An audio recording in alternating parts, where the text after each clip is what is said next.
नमस्कार दोस्तों, डेट है आज की 31 जनवरी 2022 और स्वागत है आपका एटोयल डिस्कशन में। देखो, 3 इश्यूज आज हम डिस्कस करेंगे डिटेल से। सबसे पहले इनइक्वालिटीज को कैसे कम किया जाए, इससे संबंधित प्रोविजंस सरकार को इस साल के बजट में करने चाहिए। दूसरा आर्टिकल हम डिस्कस करेंगे इंडिया म्यांमार रिलेशंस, और तीसरा आर्टिकल हम डिस्कस करेंगे हमारे देश में स्टेट असेंबलीज की पावर की लिमिटेशंस से संबंधित। डिस्कशन स्टार्ट करने से पहले एथिक्स की एक छोटी सी एक्सरसाइज आप देखो, थोड़ा सा अपने दिमाग पे स्ट्रेस डालिएगा। मैं आपसे क्वेश्चन पूछता हूं।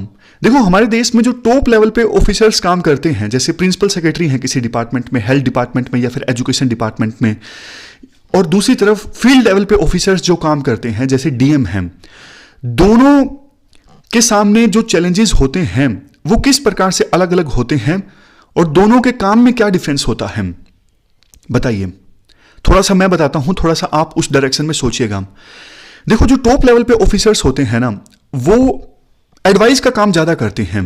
वो हमारे जो चुने हुए प्रतिनिधि होते हैं उनको एडवाइस देते हैं कि आप इस प्रकार की पॉलिसी बनाइए, आप इस प्रकार का कानून बनाइए। दूसरी तरफ जो फील्ड लेवल पे ऑफिसर्स होते हैं ना, वो उन चीजों को इंप्लीमेंट करते हैं, उनको इंप्लीमेंटेशन की दिक्कत होती है। जो टॉप लेवल पे ऑफिसर्स होते हैं उनको एक्सपर्टीज चाहिए। जैसे देखो, हेल्थ डिपार्टमेंट में जो टॉप लेवल पे ऑफिसर हैं उनके पास थोड़ी एक्सपर्टीज होगी, तभी तो वो हेल्थ रिलेटेड पॉलिसी बढ़िया बनवा पाएंगे ना। अगर उनके पास एक्सपर्टीज नहीं होगी तो दिक्कत है। दूसरी तरफ जो फील्ड लेवल पे ऑफिसर्स काम करते हैं वो चैलेंज फेस करते हैं स्कैरिटी ऑफ रिसोर्सेज। मान लीजिए सरकार ने पॉलिसी तो बना दी, लेकिन उनके पास रिसोर्सेज नहीं है उस पॉलिसी को इंप्लीमेंट करने के लिए, डे टू डे एडमिनिस्ट्रेशन चलाने के लिए। ये प्रॉब्लम्स फेस करते हैं फील्ड लेवल के ऑफिसर्स। और भी देखिए आप, इंटीग्रिटी का इशू तो देखो दोनों जो ऑफिसर्स हैं ना वो फेस करते हैं। अब बहुत से ऑफिसर्स ऐसे होते हैं जिन्होंने देखो टॉप लेवल पर कॉर्पोरेट ग्रुप से कॉन्ट्रैक्ट कर लिया कि हम आपको ये पॉलिसी हम ला रहे हैं, इससे आपको फायदा होगा, इतने रुपए आप हमें दे दीजिए। तो ये तो इंटीग्रिटी के अगेंस्ट है ना। तो ये चीजें तो लोकल लेवल पे भी आती हैं। लोकल लेवल पे जो ऑफिसर्स हैं वो भी इंटीग्रिटी का इशू तो फेस करते हैं। इंटीग्रिटी हर एक ऑफिसर में होनी चाहिए, वो चाहे वो किसी भी लेवल पर हो। इसके बाद इशू ये भी आता है, जो टॉप लेवल पे ऑफिसर्स होते हैं ना, उनको देखो लॉन्ग टर्म कंसिक्वेंसेस भी देखने पड़ते हैं कि ये पॉलिसी हम बना रहे हैं, इनके लॉन्ग टर्म कंसिक्वेंसेस क्या होंगे। लेकिन जो फील्ड लेवल पर ऑफिसर होते हैं ना, उनको तो इंप्लीमेंट करना होता है। मतलब उनके एक स्टेप से बहुत बार मतलब ऐसा हो सकता है कि लॉन्ग टर्म कंसिक्वेंसेस देखने को मिले, लेकिन ज्यादातर उनका जो कामकाज का तरीका होता है ना वो इस प्रकार से होता है जिसके इतने लॉन्ग टर्म कंसिक्वेंसेस नहीं देखने को मिलते हैं। जो फील्ड लेवल पे ऑफिसर्स होते हैं उनको काफी तरह का लोकल प्रेशर भी झेलना पड़ता है, लोगों से, अलग अलग स्टेक होल्डर से, लोकल लेवल पे जो एमएलएज होते हैं उनसे। और जो टॉप लेवल पे ऑफिसर्स होते हैं उनको प्रेशर तो झेलना पड़ता है, लेकिन सिविल सोसाइटी से इतना ज़्यादा नहीं झेलना पड़ता। उनको chief vigilance commission, CBI, CAG, इनसे ज़्यादा प्रेशर झेलने को पड़ता है। समझ गए? तो मतलब ये थोड़ा सा मैंने आपको डायरेक्शन दी, आप इस डायरेक्शन में सोच लीजिए। इस प्रकार का क्वेश्चन जो है वो यूपीएससी पूछ सकती है कि दोनों लेवल के जो ऑफिसर्स हैं वो क्या क्या चैलेंजेस फेस करते हैं और क्या क्या डिफरेंस उनके कामकाज के तरीके में होता है। तो अब चलिए डिस्कशन स्टार्ट करते हैं। फर्स्ट इंपॉर्टेंट आर्टिकल देश में इनइक्वालिटीज को कम करने से संबंधित है। आप जीएस पेपर 3 के इस टॉपिक से आर्टिकल को रिलेट कर सकते हो। देखो, ये आर्टिकल लिखा गया है अरुणा रॉय और निखिल डे के द्वारा। ये लोग सोशल एक्टिविस्ट हैं और अरुणा रॉय तो पहले आईएएस थी, आईएएस छोड़कर इन्होंने सोशल एक्टिविज्म का काम संभाला। शुरुआत में आर्टिकल में ऑक्सफैम इंटरनेशनल ऑर्गेनाइजेशन की एक रिपोर्ट का जिक्र किया जाता है जो 17 जनवरी 2022 को रिलीज हुई। उस रिपोर्ट का नाम है इनइक्वालिटी रिपोर्ट। इस रिपोर्ट में देखो ये कहा गया कि महामारी के दौरान हमारे देश में 142 जो सबसे अमीर लोग हैं ना, रिचेस्ट, उनकी वेल्थ डबल हो गई। उन्होंने अपनी वेल्थ में 53 लाख करोड़ रुपए जोड़े। यहां पर नीचे देखिए, जबकि इस महामारी के दौरान 84% भारतीयों की जो इनकम लेवल है ना उस पर असर पड़ा। मतलब 84% इंडियंस का जो इनकम लेवल है वो कम हुआ। वर्ल्ड में देखो जितने लोग गरीब ऐड हुए ना, उनमें से आधे तो इंडिया से हैं। मतलब ऑलरेडी जितने लोग गरीब थे महामारी के दौरान गरीब लोग बढ़ गए, लेकिन जितना एडिशन हुआ ना उनमें से आधे गरीब लोग तो इंडिया से हैं। इसके बाद राइटर्स के द्वारा ये बोला जाता है देखो ये जो गरीबी बढ़ी है ना, ये जो अमीर और गरीब के बीच में इनकम लेवल में डिफरेंस बढ़ा है ना, ये बाय डिजाइन है, व्यवस्था के कारण है। इसलिए जो पॉलिसी मेकर्स है ना, व्यवस्था में बदलाव करके इस इनइक्वालिटी को कम कर सकते हैं। और उसी दिशा में एक महत्वपूर्ण मौका है बजट। बजट आने वाला है, आपको पता है। इसके बाद राइटर बोलते हैं, देखो इनइक्वालिटी को कम करना ये तो सरकार की संवैधानिक ड्यूटी भी बनती है। कैसे? डीपीएसपी आपको पता है, डीपीएसपी एक प्रकार से इंस्ट्रूमेंट ऑफ लाइट है सरकार के लिए। डीपीएसपी सरकार को गाइडेंस प्रोवाइड करता है कि आपको इस दिशा में पॉलिसीज लॉन्च करनी है।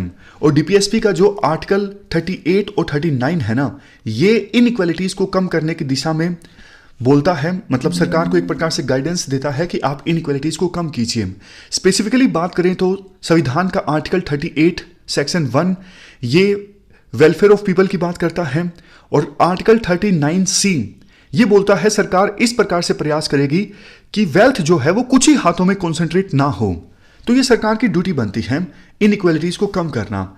लेकिन दूसरी तरफ प्रधानमंत्री मोदी ने ना हाल ही में एक स्पीच दी, जिसके बारे में हमने पहले भी डिस्कस किया। प्रधानमंत्री मोदी ने अपनी स्पीच में ये कहा कि आजादी के बाद से लेकर अभी तक पिछले 75 सालों में हमने राइट्स पर तो काफी फोकस किया है, लेकिन ड्यूटीज पर ज्यादा फोकस नहीं किया है। इस वजह से इंडिया थोड़ा वीक है, ऐसी बात प्रधानमंत्री मोदी ने बोली। तो राइटर्स ये कहते हैं, देखो जब महामारी आई तो इंडिया उन चुनिंदा देशों में से एक है जहां पर हेल्थ बजट जो है वो इंक्रीज होने के बजाय कम हो गया। पिछले साल हेल्थ बजट में गिरावट देखने को मिली। कितनी? 10%। सोशल सिक्योरिटी एक्सपेंडिचर जैसे देखो जो बुढ़ापा पेंशन है उसके लिए सरकार फंड्स एलोकेट करती है। ये एग्जांपल है सोशल सिक्योरिटी स्कीम्स का। तो सोशल सिक्योरिटी एक्सपेंडिचर जो है पिछले साल एलोकेशन काफी कम रहा। 2020-21 में एलोकेशन रहा 1.5% ऑफ जीडीपी। और अगले साल यानी 2021-20 में एलोकेशन कितना रहा? सिर्फ और सिर्फ 0.6% ऑफ जीडीपी। आपने एक बात नोटिस की, कितने काफी सालों से जो ये जैसे विडो पेंशन है और ओल्ड एज पेंशन है ये फिक्स है। मतलब कई सारे राज्यों में तो बढ़ी नहीं है, सिर्फ 200-300, जबकि महंगाई देखो इतनी ज्यादा बढ़ गई है। सरकार कहती है कि हमारे पास पैसे नहीं है। फिर राइटर्स क्वेश्चन रेज करते हैं, पैसे नहीं है, जो सेंट्रल गवर्नमेंट के एम्प्लॉइज हैं उनका जो डीए है वो 28% इंक्रीज हो चुका है और उन्होंने अपने आप को बोनस भी दिया है 3%। तो जब सेंट्रल गवर्नमेंट की इतनी सैलरीज इंक्रीज करने के लिए आपके पास पैसा है तो 200-300 रुपए काफी समय से जो विडो पेंशन बुढ़ापा पेंशन है उनको इंक्रीज करने के लिए आपके पास पैसा क्यों नहीं है? कम से कम उनको आप इन्फ्लेशन के साथ तो अटैच कर दो ना। जैसे जैसे इन्फ्लेशन बढ़े उसी हिसाब से ये जो पेंशन का अमाउंट है वो भी बढ़ता जाए।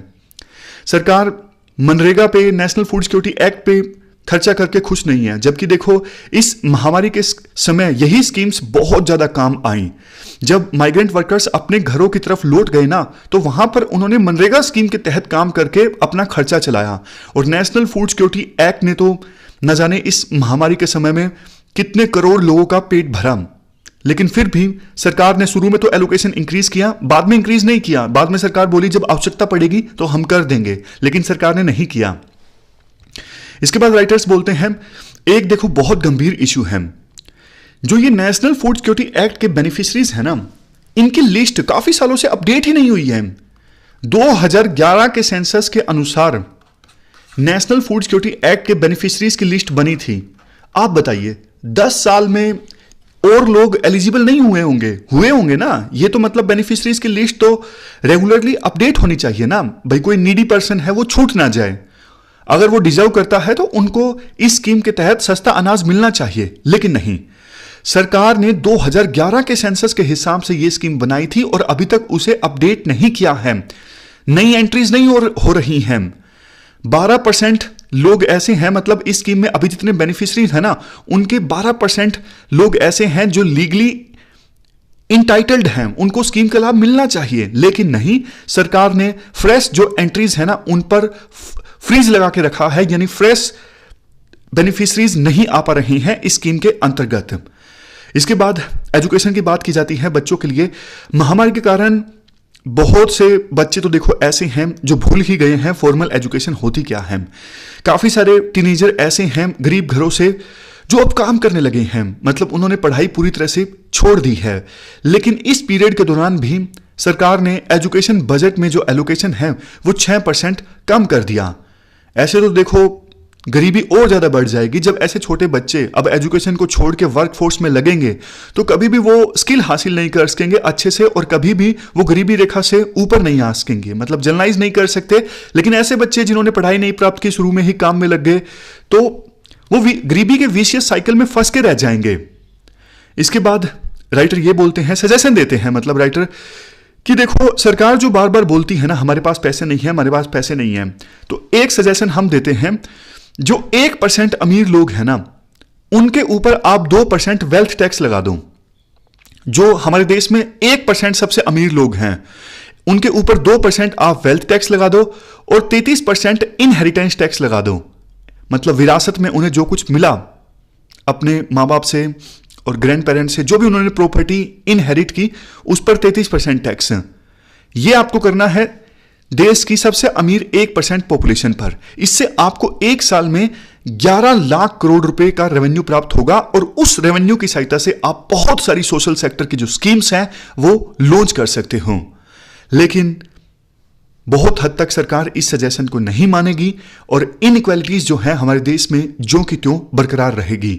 आवश्यकता ये है, प्रधानमंत्री मोदी, मतलब थोड़ा सा ये पॉलिटिकल हो जाती है ये लाइन, प्रधानमंत्री मोदी जिन्होंने कहा कि हमें ड्यूटीज पर फोकस करने की आवश्यकता है, तो ये उनकी सरकार की ड्यूटी बनती है कि इनइक्वालिटीज को कम करना, इनइक्वालिटीज को कम करने की दिशा में वो कदम उठाएं और वो कदम इस साल के बजट में दिखने भी चाहिए।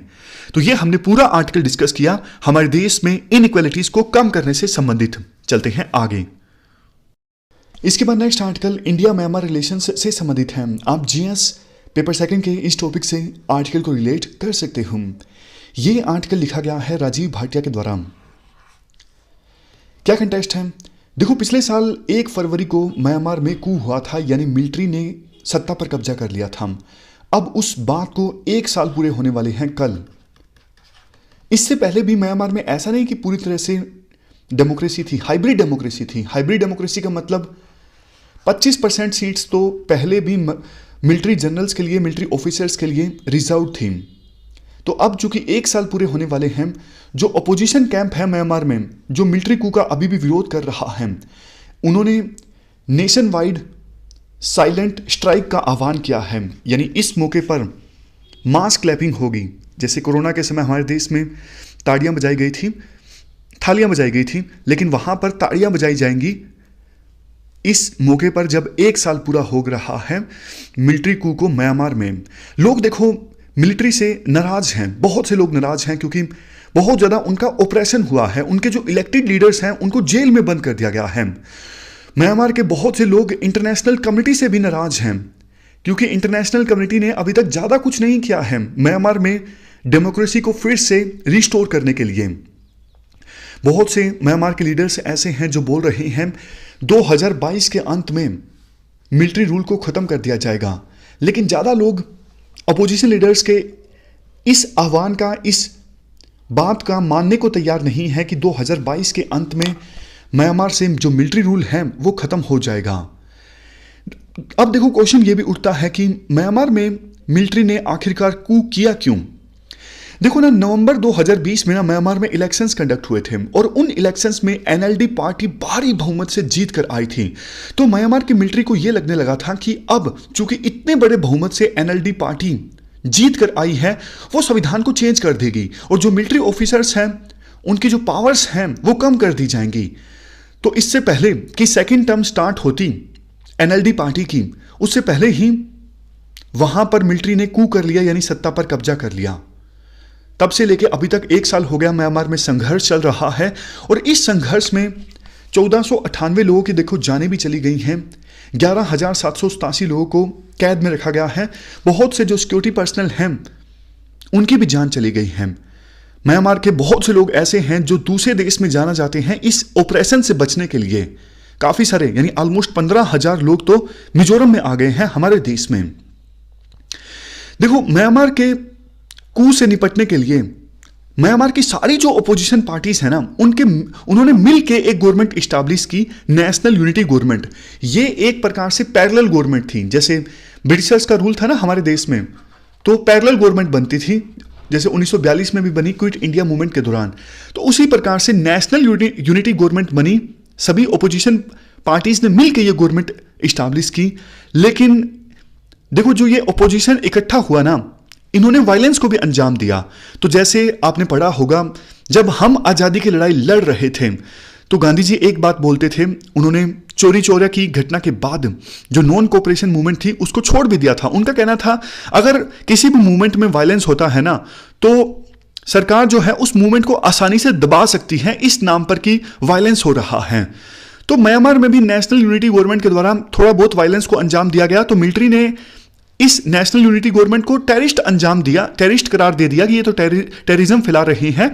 तो फिर इस मूवमेंट को पूरी तरह से दबा दिया। आज के समय में मिलिट्री का अपर हैंड है म्यांमार में, और म्यांमार की इकोनॉमी की जो हालत है वो काफी ज्यादा खस्ता है।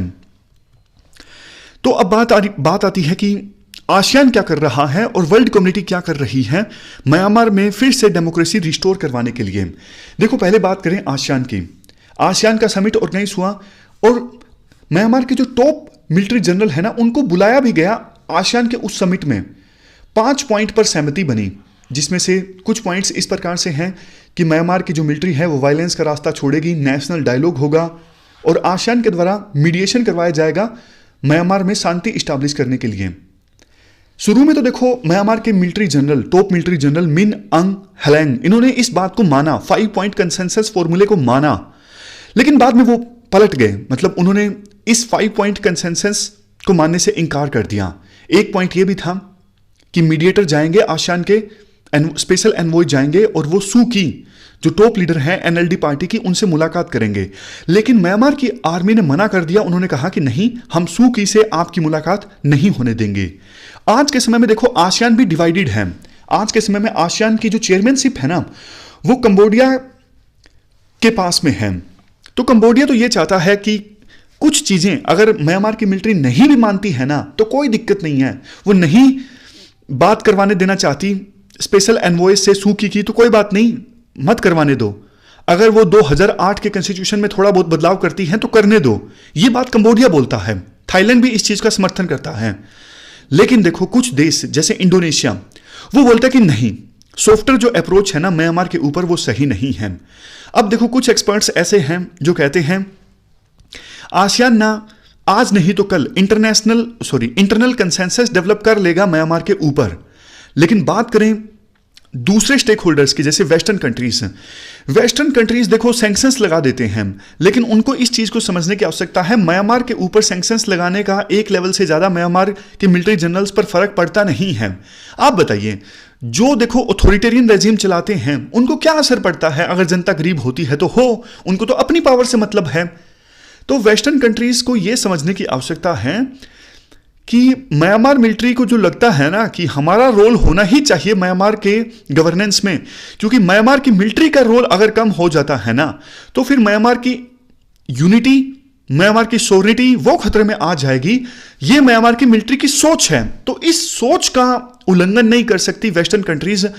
इस सोच को उन्होंने अपनाना होगा वेस्टर्न कंट्रीज को, तभी म्यांमार से संबंधित वो कोई सॉल्यूशन फाइंड आउट कर सकते हैं। मतलब म्यांमार की जो गवर्नेंस है ना बिना म्यांमार की मिलिट्री के नहीं चल सकती, ये बात समझनी होगी वेस्टर्न कंट्रीज को भी। तो इसलिए ऊपर से सैंक्शंस लगाने से काम नहीं चलेगा, स्टेबिलिटी नहीं इस्टेब्लिश होगी। इसके बाद देखो रशिया की बात की जाती है। काफी सारी मीडिया रिपोर्ट्स आई कि रशिया जो है म्यांमार के मिलिट्री जनरल्स को लुभा रहा है उनके साथ डिफेंस कोऑपरेशन को मजबूत करके। लेकिन देखो प्रिंसिपल प्लेयर जो है म्यांमार में वो रशिया नहीं है, चाइना है। चाइना की काफी लिवरेज है म्यांमार के ऊपर, जैसे बेल्ट एंड रोड इनिशिएटिव के तहत काफी खर्चा किया है। सिक्योरिटी काउंसिल में म्यांमार से संबंधित इशू आता है तो चाइना अपनी वीटो का इस्तेमाल करता है। वहां पे काफी सारे जो एथनिक ग्रुप्स हैं जो आर्म्ड रिबेलियन चला रहे हैं म्यांमार की सरकार के खिलाफ, इस केस में म्यांमार की मिलिट्री के अगेंस्ट है, तो चाइना का उनके ऊपर भी लिवरेज है। जो एथनिक ग्रुप्स, जैसे हमारे नॉर्थ ईस्ट में इंसर्जेंसी है ना वैसे ही म्यांमार में भी इंसर्जेंसी है। तो जैसे हमारे नॉर्थ ईस्ट में जो इंसर्जेंट ग्रुप्स को चाइना सपोर्ट प्रोवाइड करता है ना, म्यांमार में भी इंसर्जेंट ग्रुप्स को चाइना सपोर्ट प्रोवाइड करता है। मतलब उनके ऊपर चाइना की लिवरेज है, तो इसलिए चाइना प्रिंसिपल प्लेयर है म्यांमार के अंदर। बट देखो एक चीज मैं आपको बताऊं, अगर म्यांमार को ऑप्शंस मिलते हैं ना, तो म्यांमार दूसरे देशों के साथ भी संबंध इंप्रूव करना चाहेगा। जापान भी इस बात को मानता है, लेकिन जापान अकेला कुछ नहीं कर सकता। जापान को आसियान और इंडिया के साथ कोऑर्डिनेशन इस्टेब्लिश करके म्यांमार के अंदर चाइना के इन्फ्लुएंस को कम करना होगा। बात करें इंडिया की, देखो वैसे इंडिया कहीं डेमोक्रेसी को एक्सपोर्ट नहीं करता है, जैसे यूएसए तो डेमोक्रेसी को एक्सपोर्ट करता है ना। यूएसए ने फोर्स की सहायता से अफगानिस्तान में डेमोक्रेसी को एक्सपोर्ट किया, इराक में किया। इंडिया ऐसे काम तो नहीं करता है, लेकिन जाहिर तौर पर इंडिया भी यह चाहता है कि म्यांमार में डेमोक्रेसी आनी चाहिए। यह बात हमारे जो फॉरेन सेक्रेटरी हैं हर्षवर्धन श्रृंगला, उन्होंने म्यांमार के टॉप मिलिट्री लीडरशिप से बात की थी। अभी थोड़े महीने पहले वो म्यांमार की यात्रा पर गए थे, तो उन्होंने ये जाहिर किया था कि इंडिया चाहता है कि म्यांमार में धीरे धीरे डेमोक्रेसी रिस्टोर हो, पहले स्टेबिलिटी इस्टेब्लिश हो। हालांकि हमारे फॉरेन सेक्रेटरी को सू की से नहीं मिलने दिया गया था। बट देखो इंडिया की जो अप्रोच है ना, अभी 2 ट्रैक डिप्लोमेसी की सहायता से, 2 ट्रैक डिप्लोमेसी मतलब बैक चैनल डिप्लोमेसी, जिसमें नॉन ऑफिशियल डिप्लोमेसी आप कह सकते हो। तो इस डिप्लोमेसी की सहायता से इंडिया को यह प्रयास करना चाहिए कि म्यांमार फिर से डेमोक्रेसी के रास्ते पर आए। अभी देखो इंडिया के इंटरेस्ट ये हैं कि इंडिया म्यांमार से जो रिफ्यूजीज इंडिया में आ रहे हैं उस इन्फ्लक्स को रोके। नॉर्थ ईस्ट में इंसर्जेंसी को रोकने में म्यांमार की मिलिट्री ने जो हमारा साथ दिया वो लगातार साथ देती रहे, ये भी इंडिया का इंटरेस्ट है। इंडिया इसे इंश्योर करे। इसके साथ साथ म्यांमार में इन्वेस्टमेंट इंडिया करे, जो प्रोजेक्ट्स ऑलरेडी चल रही हैं उनको जल्द से जल्द कंप्लीट किया जाए। और चाइना में जो एकदम से इन्फ्लुएंस बढ़ रहा है ना, म्यांमार में जो चाइना का इन्फ्लुएंस एकदम से बढ़ रहा है ना, इसे भी इंडिया रोके, ये भी इंडिया के इंटरेस्ट में है। तो ये हमने पूरा आर्टिकल डिस्कस किया इंडिया और म्यांमार के बीच रिलेशंस से संबंधित। चलते हैं आगे। इसके बाद नेक्स्ट आर्टिकल स्टेट असेंबली की पावर्स से संबंधित है। आप जीएस पेपर सेकंड के इस टॉपिक से आर्टिकल को रिलेट कर सकते हो। क्या कंटेक्स्ट है? देखो पिछले साल महाराष्ट्र की स्टेट असेंबली ने बीजेपी के 12 एमएलएस को ना 1 साल के लिए सस्पेंड कर दिया था। तो इसके खिलाफ जो बीजेपी के 12 एमएलएस जिनको सस्पेंड किया गया था, उन्होंने सुप्रीम कोर्ट में एक पिटीशन फाइल की थी। अब सुप्रीम कोर्ट का ना इस इशू पर वर्डिक्ट आ गया है। सुप्रीम कोर्ट ने बोला है महाराष्ट्र स्टेट असेंबली का जो ये ऑर्डर था 12 एमएलएस को 1 साल के लिए सस्पेंड करने का, ये पूरी तरह से इरेशनल और आर्बिट्रेरी है। क्यों? सुप्रीम कोर्ट ने यह कहा कि भैया 2-3 चीजें हैं। सबसे पहले तो आप ये देखो, अगर इवन आप एक एमएलए को एक्सपेल कर देते हो ना असेंबली से, वो ज्यादा सही है। क्योंकि अगर कोई एमएलए असेंबली से एक्सपेल हो जाता है, निष्कासित हो जाता है, तो आपको पता है इलेक्शन सीट वैकेंट हो गई उस एमएलए की। इलेक्शन कमीशन को 6 महीने के अंदर अंदर फिर से उस सीट पर इलेक्शंस करवाने पड़ेंगे। अगर 1 साल पड़ा है टर्म खत्म होने में, तो वो अलग बात है। तो वो एमएलए जिसको निष्कासित किया गया है वो फिर से भी इलेक्शन लड़ सकता है। लेकिन 1 साल के लिए सस्पेंड करना, ये तो यूं देखो, वो एमएलए है जिस कंस्टिट्यूएंसी को रिप्रेजेंट कर रहा है, उस कंस्टिट्यूएंसी की तो रिप्रेजेंटेशन नहीं होगी ना 1 साल तक पूरी असेंबली में। उस कंस्टिट्यूएंसी से संबंधित इश्यूज को उठाया ही नहीं जाएगा किसके द्वारा, क्योंकि वो एमएलए तो सस्पेंड है 1 साल के लिए। तो इससे अच्छा तो निष्कासित होना ही है। कम से कम 6 महीने के अंदर फिर से इलेक्शन तो कंडक्ट होंगे, फिर से असेंबली को, फिर से उस कंस्टिट्यूएंसी को रिप्रेजेंटेशन मिल जाएगी।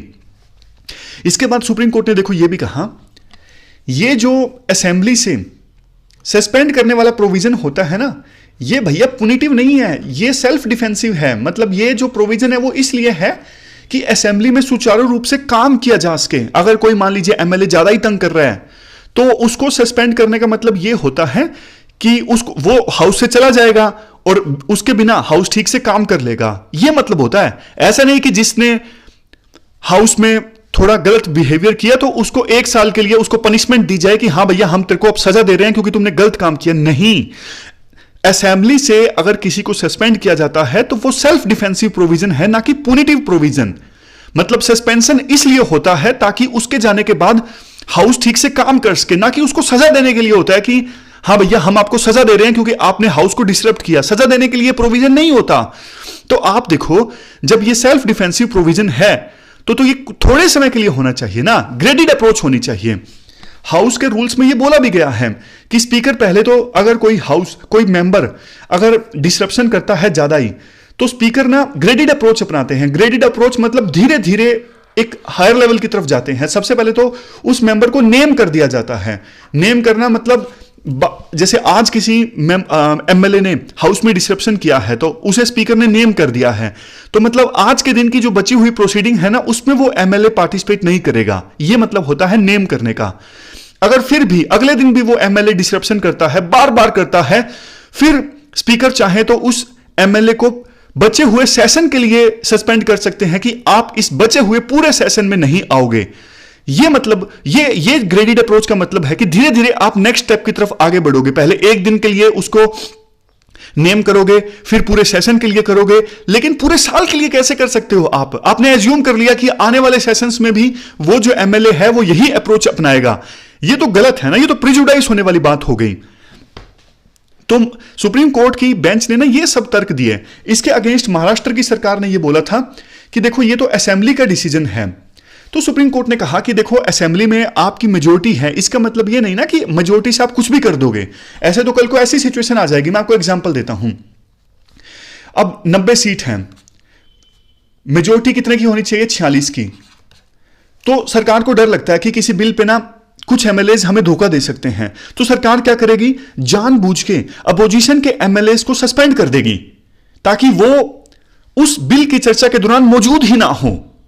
ये सब काम होने लगेंगे अगर एक एक साल के लिए एमएलएज को सस्पेंड किया जाने लगा तो। इवन ऑपोजिशन के मेंबर्स भी बेचारे ना डर डर के रहेंगे कि यार हमारे तो ये इनके पास मेजोरिटी है, हमें एक साल के लिए कहीं सस्पेंड ना कर दें, अगर हमने कुछ गलत किया तो वो बेचारे डर डर के डिबेट में पार्टिसिपेट करेंगे। तो डेमोक्रेसी तो दब गई ना अगर ये सब चीजें होंगी तो ये सुप्रीम कोर्ट ने कहा कि हाउस में मेजोरिटी के पास में अनलिमिटेड पावर्स नहीं है। अगर इस प्रकार से अनलिमिटेड पावर्स होने लगी तो वो माइनॉरिटी तो बिल्कुल दब जाएगी।